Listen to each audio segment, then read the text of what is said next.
25 जुलै 2026 या दिवशी आषाढ एकादशी आहे बघा.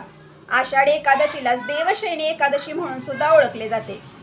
आषाढ एकादशी दिवशी ना आपण ज्याप्रमाणे बघा पूजा पाठ सेवा व्रत हे सर्व करत असतो, त्याचप्रमाणे बघा गुरुमाऊलींनी सांगितलेली अतिशय महत्त्वाची एक सेवा आहे बघा. या दिवशी आपल्या घराला जो 7 पिढ्यांचा पितृदोष लागलेला असतो तो पितृदोष नष्ट करण्यासाठी या घरामध्ये संक्षिप्त श्रीमद भागवत ह्या पोथीचं एक पारायण घरामध्ये करायचं. तर ह्या पोथीचा तुम्हाला एक पाठ घरामध्ये करायचा आहे. तर हा पाठ कसा करायचा आहे, ह्याचे नियम काय आहेत का, पाठ कधी पठण करायचं आहे, या संपूर्ण विषय माहिती तुम्हाला आजच्या व्हिडिओमध्ये मिळेल. तर तुम्ही हा व्हिडिओ कुठेही स्किप न करता व्हिडिओ शेवटपर्यंत बघा. तुम्ही जर माझ्या चॅनलवर नवीन असाल तर चॅनल लाईक करा, शेअर करा आणि नक्कीच सबस्क्राईब करा. चला आता व्हिडिओला सुरुवात करूया. सर्व स्वामी सेवेकरांना श्री स्वामी समर्थ. तर तुमचं प्रिया लाईफ या चॅनलमध्ये अगदी मनापासून स्वागत आहे. काही वेळेला बघा आपल्या आयुष्यामध्ये ना खूप अडचणी असतात, खूप संकटे असतात, अडचणी असतात. आपण कधी कधी हाती घेतलेल्या कामामध्ये सुद्धा त्या कामामध्ये यश येत नाही. कधी जरी त्यांनी एखादा व्यवसाय जरी सुरू केला किंवा एखाद्या नोकरीच्या शोधात जरी ते गेले तरी सुद्धा त्यांना मनासारखी नोकरी मिळत नाही. कधी त्यांच्या व्यवसायामध्ये त्यांना मनासारखं उत्पन्न मिळत नाही. सतत घरामध्ये कटकटी भांडणे असतात. घरामध्ये तर कोणत्याच व्यक्तीला कधीच यश येत नाही बघा. आणि ह्यातून आपल्याला असं स्वतःला असं वाटतं की माझ्या आयुष्यात हे सर्व का घडत आहे. तर तुम्हाला एक सांगते की ज्या घरामध्ये देवांची सेवा करून सुद्धा ह्या सर्व गोष्टी घडतात ना, त्या घराला ना 7 पिढ्यांचा प्रखर पितृदोष हा लागलेला असतो. आणि हा प्रखर पितृदोष आपल्याला का लागतो तर बघा आपण आपल्या पितरांसाठीच काय करत नसतो. जरी काय केलं तर त्यांची जी श्राद्ध असतात, जे पण काही विधी असतात ते आपण घरामध्ये करत असतो. जेवढं आपल्याला शक्य होईल तेवढं आपण करतो, पण काही घरामध्ये काहीच करत नाहीत. त्याला ना प्रखर पितृदोष हा नक्कीच लागलेला असतो बघा. त्यांचं काही चुकलं असेल किंवा तुमच्याकडनं त्यांचे कोणतेच विधी होत नाहीत तरी सुद्धा तुम्ही तुमच्या घरामध्ये जर ह्या पोथीचं पारायण केलं ना तर नक्कीच त्यांचा एक तुम्हाला कृपाशीर्वाद मिळेल. संक्षिप्त श्रीमद भागवत ही पोथी ना जुन्या स्वामी सेवेकरांकडे असेल अवेलेबल, पण जे नवीन आहेत किंवा जे स्वामींच्या सेवेत आलेत किंवा जे माझा व्हिडिओ बघत आहे त्यांना करण्याची जर इच्छा असेल ह्या पोथीचं पारायण, तर तुम्ही एक काम करा. आपल्या जवळपास जे स्वामींचं केंद्र आहे बघा त्या केंद्रावरती जावा.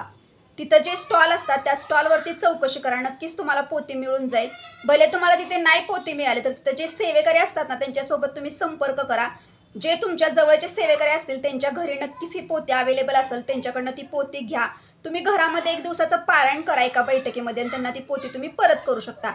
पण आवर्जून आषाढ एकादशी ही वर्षातून एकदाच येते ना, आषाढ एकादशीलाच ही सेवा करायची असते बघा.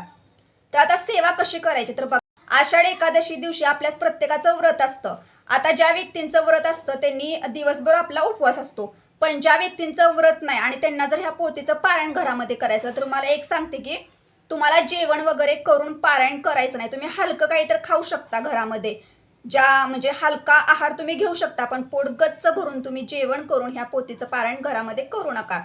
आता पारायण कधीपासून कधीपर्यंत करू शकतो, सकाळी तुम्ही पहाटे 5 वाजल्यापासून हे पारायण घरामध्ये संध्याकाळी 8:30 पर्यंत करू शकता. दिवसभरामध्ये तुम्ही कोणत्याही वेळेला सेवा करा, फक्त आपल्याला 12 ते 12:30 ह्या वेळेमध्ये सेवा करायची नाही. हे पारायण करण्यासाठी आपल्याला 2 ते 1.5 तास लागू शकतो. आता संक्षिप्त श्रीमद भागवत ह्या पोथीमध्ये 1 ते 14 अध्याय आहेत. अध्याय अतिशय छोटे छोटे आहेत बघा.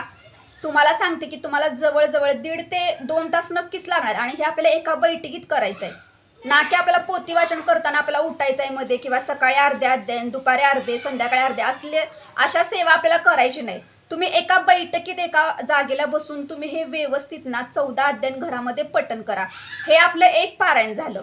तर आता पोथी वाचन करायला बसताना पहिल्यांदा काय करायचं तर बघा, तुम्ही सकाळच्या वेळेला पोथी वाचन करायला बसलाय किंवा संध्याकाळी 4:30 वाजता बसलाय तुम्ही, पहिल्यांदा तुम्हाला दिवा धूप आरती सर्व लावून घ्यायचं, बसण्यासाठी आसन घ्यायचं, स्वामींना मुजरा करायचा, स्वामींना सांगायचं की मी आज घरामध्ये असं संक्षिप्त श्रीमद भागवत या ग्रंथाचं पारायण करणार आहे. हे सर्व स्वामींना बोलायचं. तुमच्या आयुष्यामध्ये जी अडचण आहे, जी संकट आहे, जे पण काही तुम्हाला त्रास आहे पूर्ण आयुष्यामध्ये ते सर्व स्वामींना बोलायचं आणि ह्यातून मला मार्ग मिळवू दे ही सर्व प्रार्थना करायची. त्यानंतर तुम्हाला ही पोथी कधी हे हातामध्ये घेऊन आपल्याला पठण करायचं नाही. आपल्या घरामध्ये एखादा छोटासा पाट असेल तर त्याच्यावरती आपल्याला एखादं वस्त्र हांतरायचं आहे.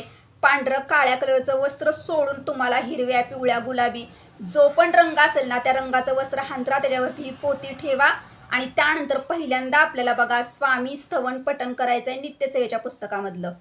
त्यानंतर आपल्याला गणपती अथर्व शीर्षाचं 1 वेळा पठण करायचं आहे आणि त्यानंतर आपल्याला एक माळ श्री स्वामी समर्थ महाराजांची करायची आणि त्यानंतर तुम्हाला अध्याय पहिला म्हणजे अध्याय 1 ते 14 अध्याय एकदम पठण करायचे एका बैठकीमध्ये। ही सेवा तुमच्याकडनं आषाढी एकादशीला होणे खूप महत्त्वाचं आहे बघा, खूप।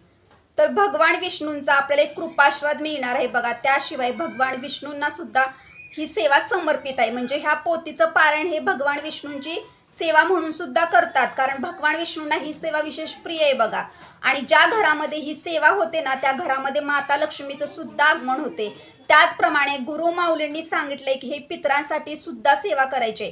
7 पिढ्यांचा पितृदोष नष्ट होण्यासाठी सुद्धा आपण आपल्या घरामध्ये संक्षिप्त श्रीमद भागवत ह्या ग्रंथाचं पारायण करू शकतो। घरामध्ये केल्यानं तुम्हाला आर्थिक समस्या म्हणजे पैशाचे पण तुमचे प्रॉब्लेम असेल ना त्याही प्रॉब्लेम सुद्धा नाहीसे होतील। शिवाय तुम्हाला 7 पिढ्यांचा पितृदोष सुद्धा मुक्ती मिळेल, पितरांचा आशीर्वाद मिळेल, पितर तुमच्यावरती खुश राहतील आणि अडलेले नडलेल्या कामामध्ये सुद्धा तुम्हाला नक्कीच यश येईल बघा। तर आता पहिल्यांदा ह्याचे तुम्हाला नियम सांगते। तर ह्याचे आता नियम जास्त नाहीत, कारण आषाढी एकादशी दिवशी आपण सेवा करणार आहोत बघा। ज्या व्यक्तींचा उपवास आहे त्यांनी फलाहार घेऊन जरी पोथी पठण केली तरी चालेल। ज्या व्यक्तींचा उपवास नाही त्यांनी पोट भरून जेवण करून आपल्याला पोथी पठण करायचे। हलकं तुम्ही जेवण घेऊन पोथी पठण जरी घरामध्ये केली तरी सुद्धा चालेल। दुसरी गोष्ट अशी की पोथी पठण करत असताना शक्य होईल तेवढी एका बैठकीत करण्याचा प्रयत्न करा। आता त्यानंतर घरामध्ये सकाळी संध्याकाळी जेवणाचा नैवेद्य देवघरामध्ये अर्पण करायचं नाही, नाहीतर पोथीचं पारायण केले म्हणून आपण संध्याकाळी, आता समजा पोथीचं पारायण आज तुम्ही केले आषाढी एकादशी दिवशी, तर काही वेळेला काय होतं की आपण पोथीचं एखाद्या ग्रंथाचं पारायण केल्यानंतर की आपण संध्याकाळी भाजी चपातीचं नैवेद्य अर्पण करत असतो।